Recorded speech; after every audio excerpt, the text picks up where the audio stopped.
Oração, ação, se reúne então.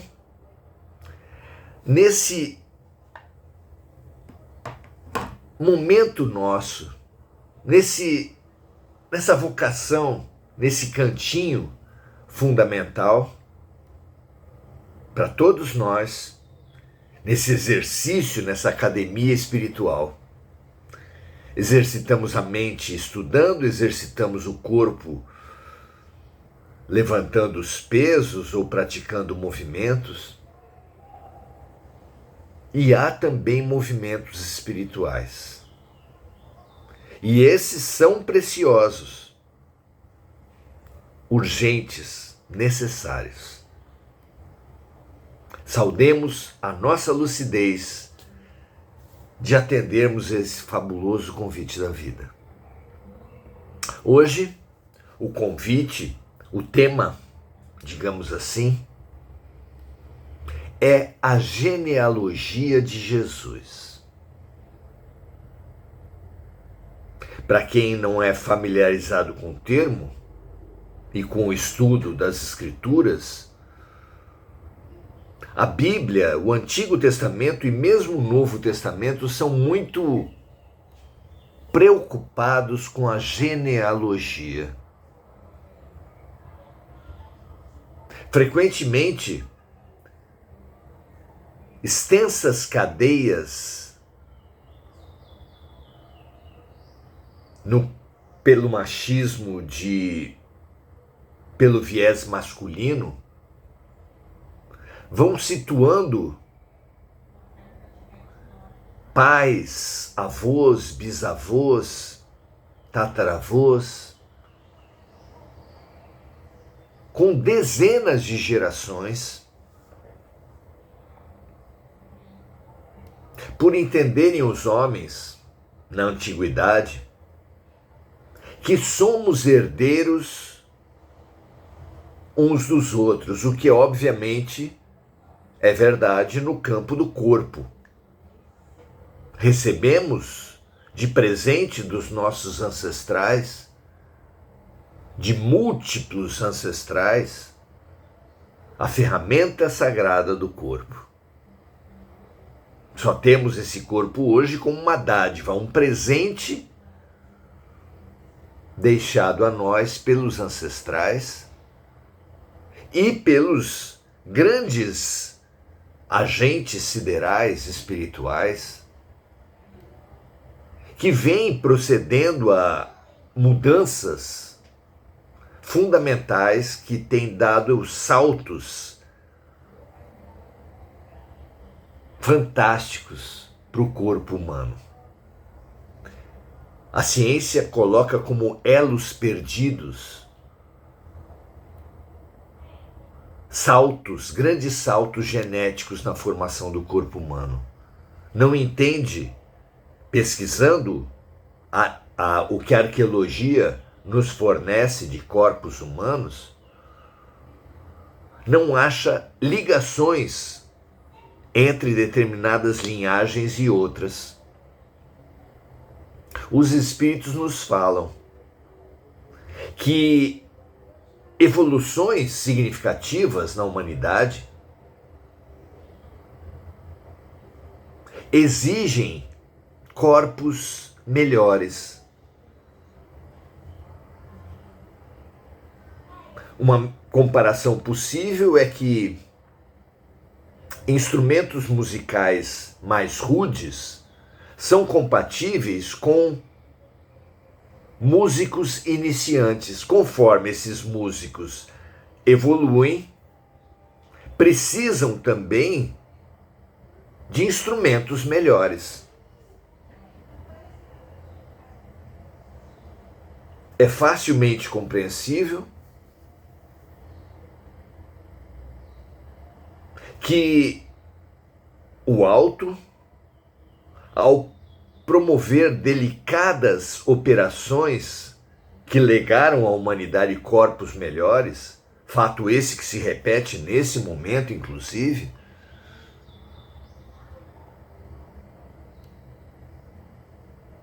deixaram os estudos puramente materialistas, puramente físicos, sem uma referência. Porque o conhecimento é um só. E ele exige a integração das visões material e espiritual, científica, religiosa. O conhecimento é um, quem reparte são os seres humanos. Muito interessante entendermos a genealogia e compreendermos que os povos primitivos entendiam que, mais do que o corpo, os seres descendem também, recebem virtudes, poderes dos seus ancestrais. A própria monarquia sempre foi alicerçada nessa ideia. Reis eram filhos de reis, que eram filhos de reis, porque um pretenso sangue azul era passado de geração a geração, com virtudes, capacidades que a história simplesmente não registra. Infelizmente, a história dos reis é repleta de traições, assassinatos, equívocos, os mais graves e profundos.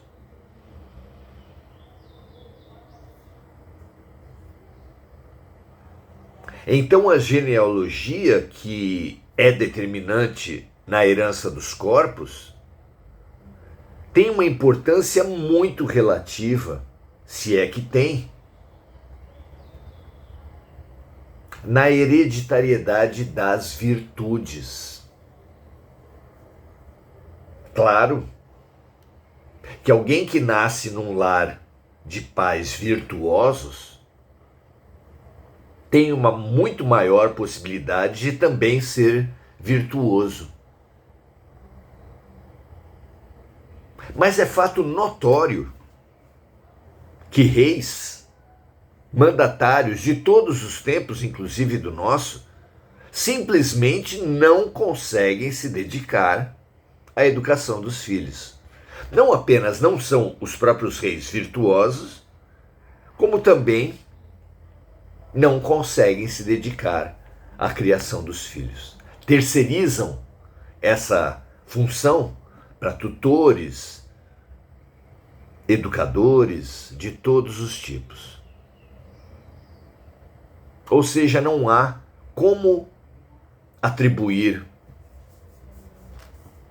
essa genealogia da virtude. Mas o povo judeu se preocupava grandemente, pelo menos há milênios atrás, com a questão da genealogia. E discute-se também a genealogia de Jesus. Não há dúvida, voltando à nossa comparação, de que um magnífico músico precisaria, para bem executar, para estar à altura do seu talento, um magnífico instrumento.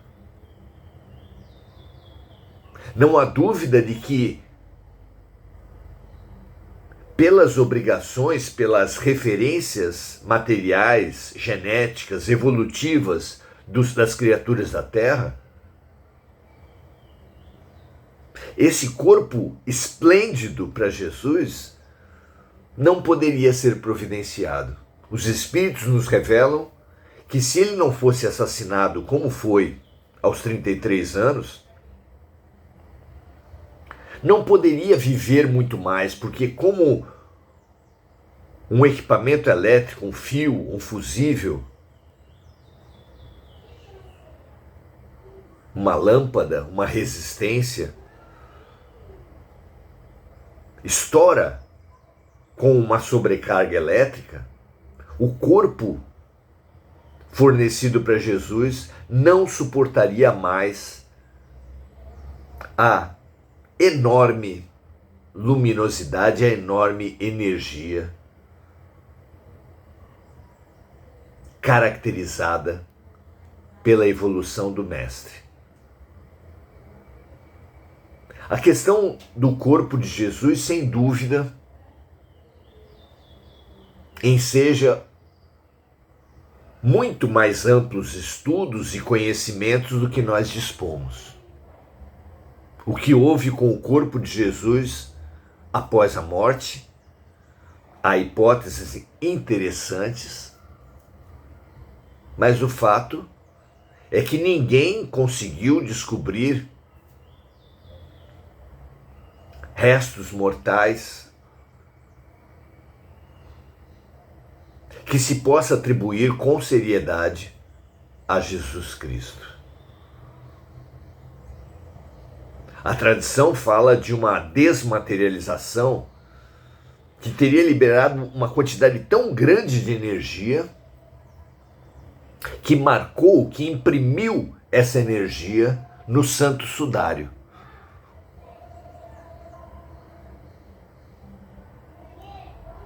A tradição também fala que sim, que Maria gestou uma criança como todas as mães gestam, mas a concepção ainda envolvida em mistério. Pelos relatos evangélicos, sabe-se apenas de uma grande luz que foi atribuída a um anjo, mas que a compreensão da época, as próprias palavras da época, não dariam conta de fenômenos diferentes. Lembramos sempre que no Apocalipse, João, na sua visão de futuro, falou de pássaros de metal, porque não poderia conceber, sequer imaginar o que fosse um avião. Um anjo, um ser de luz, poderia representar algo muito diferente do que a mente humana trouxe para a Terra. Seres com túnicas, alados, rostos brancos, masculinos. Tudo isso é influência das crenças, dos preconceitos, das ideologias, dos diferentes povos que também se expressam na teologia. Como compreender a origem do corpo de Jesus? Há, sem dúvida, repisando o que já falamos, muito mais conhecimento que podemos dar conta, mas podemos fazer alguma reflexão geral a partir da instrução de Emmanuel. Vamos lá? Pergunta número 285 de O Consolador é feita nos seguintes termos.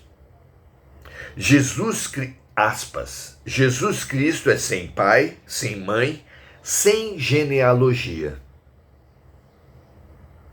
É uma citação que é feita, que é levada a Emmanuel, que consta da carta aos Hebreus, capítulo 7, versículo 3, e que descreve Melquisedeque na tradição judaica. Não Jesus diretamente, mas que é atribuída nas interpretações ao messianato, à missão de Jesus. Como compreender Jesus ser sem pai nem mãe, se os evangelhos são claros ao apontar a mãe de Jesus e o próprio pai de Jesus, apesar de não lhe atribuir o papel de genitor, apenas de pai. Como compreender?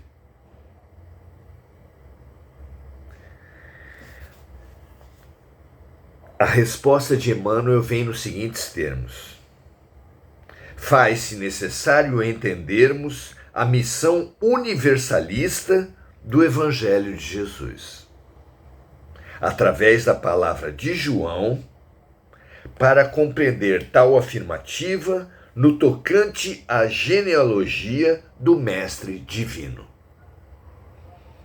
cujas sagradas raízes repousam no infinito amor, no infinito do amor e da sabedoria em Deus. Emmanuel aqui optou por uma resposta extremamente sintética, sem entrar em detalhes, para os quais, em 1940, anos depois da chegada do Mestre, foi avaliado no alto, certamente, que nós ainda não estaríamos preparados para um raciocínio mais detalhado sobre essa intrincada questão. Mas não deixou de dar pistas que valem para igualmente fundamental questão do quem sou eu.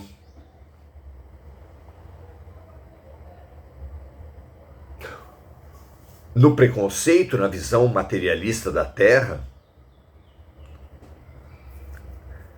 pretendemos responder o quem sou eu com a nossa genealogia. Sou filho de fulano e cicrana, neto de fulanos e cicranos, como se isso explicasse quem somos nós.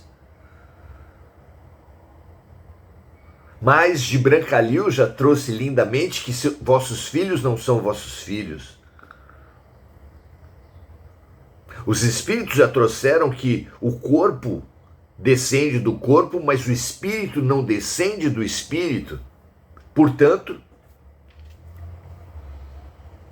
a única genealogia de qualquer criatura do universo, ainda que Cristos planetários e espíritos de altíssima hierarquia possam co-criar com o Criador, a verdade é que não há uma criatura no universo que não seja filho de Deus. A grande genealogia espiritual que nós possuímos é de origem divina.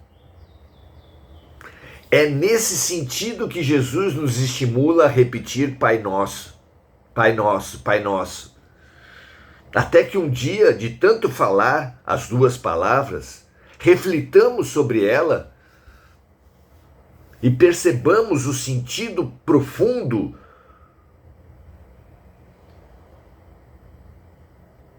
espiritual da família universal. Sim, o Pai é nosso, sim, somos todos irmãos, sim, compomos uma única família com tudo que existe. Sim, Francisco de Assis estava certíssimo ao chamar todos os seres humanos de irmãos, todos os animais de irmãos, todas as plantas de irmãos, todos os minérios de irmãos, todas as coisas de irmãos.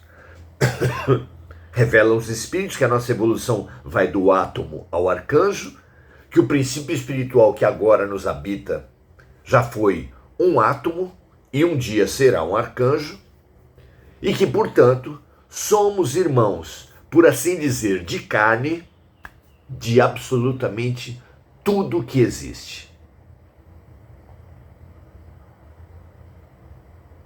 Não fica claro assim a resposta de Emmanuel à questão da genealogia de Jesus?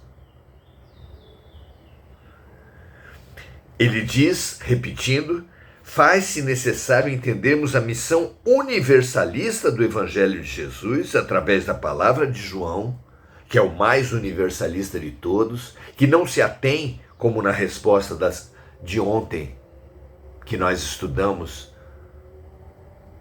ao aprisionamento cultural de Jesus ao judaísmo, à Judéia, mas o situa como condutor de todas as criaturas, de todas as culturas, de todas as nacionalidades. Faz-se necessário situar Jesus nesse contexto para compreender a genealogia de Jesus e, consequentemente, a nossa também. E é tão importante entendermos isso, entendermos que os cristianismos não são donos do Cristo, que o Cristo é muito maior que os cristianismos, como nós somos muito maiores que nossos corpos.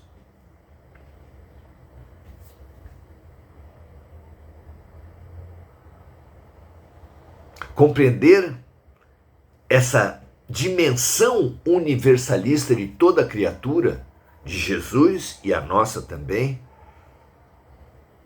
é revolucionário. Sentir tudo que existe, tudo que está à nossa volta, o ar, o sol, a terra, todas as criaturas, absolutamente tudo que existe, como nosso irmão, nos fará cuidar das coisas muito mais do que economicamente. Preservar a natureza muito mais do que por autopreservação, por visão de longo prazo, como fazem os ecologistas, como matéria-prima, como fazem os economistas, mas por amor, como ensaiam muito mais avançadamente que nós os povos originários, que têm amor pela floresta, pela terra, pelo rio, pelo sol. Avancemos aos primitivos, porque nesse ponto, como em muitos, eles estão muito à nossa frente. Muito bom. Então, é necessário entendermos a missão universalista do Evangelho de Jesus através da palavra de João para compreender tal afirmativa no tocante à genealogia do Mestre Divino, cujas sagradas origens, a genealogia de Jesus, tem sagradas origens no infinito do amor e de sabedoria de Deus.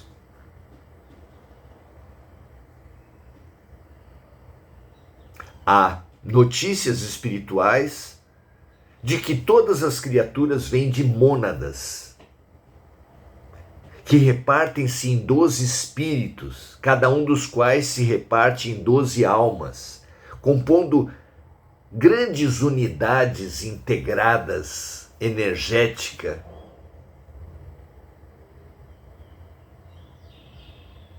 em integralidade, grandes famílias de seres que nos ajudam no processo maior de integração, mas lembrando sempre que todas as mônadas vêm de Deus. E que essa origem única, profunda, vai fazendo com que, pelo corpo, tenhamos uma genealogia, uma irmandade, uma fraternidade, uma família. Pelo planeta, tenhamos uma família muito maior, praticamente a humanidade toda. Pelo espírito, tenhamos uma família numerosa de almas e espíritos e mônada, mas que na essência compomos sim uma numerosíssima e amorosíssima família universal. Que essa consciência ampla nos faça cada vez mais considerar tudo. Pois essa é a transformação essencial que todos precisamos fazer. Sairemos do mal ao bem, por assim dizer, ou melhor dizendo, do egoísmo ao amor, quanto mais pessoas, quanto mais seres, quanto mais realidades, energias, dimensões integrarmos aos nossos pensamentos, sentimentos, palavras e ações. Seremos de um bem muito destacado, de uma evolução muito grande, quando incluirmos todo o universo em todos os nossos movimentos e manifestações. O nosso crescimento espiritual será cada vez incluirmos mais seres em nossos pensamentos, sentimentos, palavras e ações. Daí a importância da empatia, da compaixão, da inclusão, da solidariedade, da fraternidade, do serviço, do amor. Maravilhoso estarmos juntos, fico muito feliz pela presença de todos, pelo tema, pela alegria de alma que essa linda água viva que passa, perpassa e que nos nutre a alma,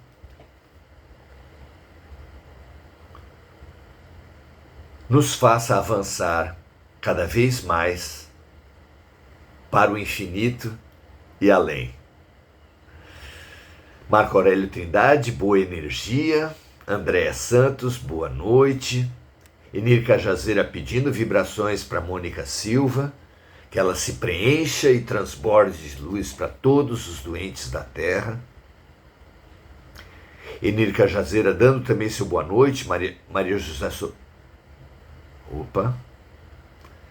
José Sobral também, muito boa noite para a amiga. Adelaide Dias, André Salvatore, muito bom estar com todos vocês. Estimulo todos a compartilharmos esse nosso momento, e amanhã, sábado, se tudo der certo, estaremos unidos em mais uma oração-ação. E domingo começaremos uma nova etapa dos nossos estudos, agora com base no Livro dos Médiuns. Porque a ferramenta da mediunidade é realmente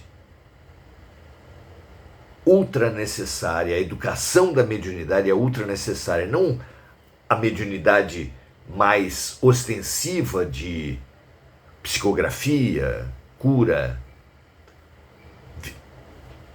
clarividência, clareaudiência, mas pelo menos a maravilhosa e universal mediunidade da intuição, da inspiração.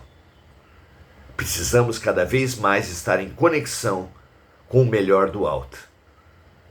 Conexão consciente, firme, vigorosa. Que assim seja, paz e luz para todos e até amanhã.